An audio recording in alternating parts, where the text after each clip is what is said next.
দাদু, কে কে কি হয়েছে দাদু? দাদু, বেলা 10টা বেজে গেছে, কিন্তু এখনো সূর্য ওঠেনি। হ্যাঁ, কি বলছিস?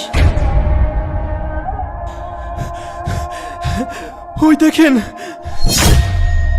দাদু, তুমি তাড়াতাড়ি কোরআন শরীফটা খুলে বসো। আচ্ছা, ঠিক আছে। আল্লাহ,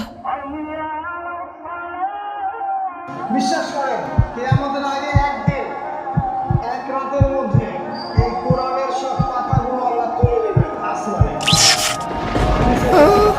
হে মানুষ, তোমাদের পালনকর্তাকে ভয় করো। নিশ্চয়ই কিয়ামতের প্রকম্পন এক ভয়ঙ্কর ব্যাপার। আজই হলো পৃথিবীর শেষ দিন। পাপাচারী মানুষেরা হতাশ হয়ে যাবে, কাণ্ডজ্ঞান হারিয়ে দিক বিদিক ছুটতে থাকবে এবং একসময় অজ্ঞান হয়ে মৃত্যুবরণ করবে। আল্লাহ রাব্বুল আলামিন আমাদের সকলকে পৃথিবীর শেষ দিনের ভয়াবহতা থেকে হিফাজত করুন।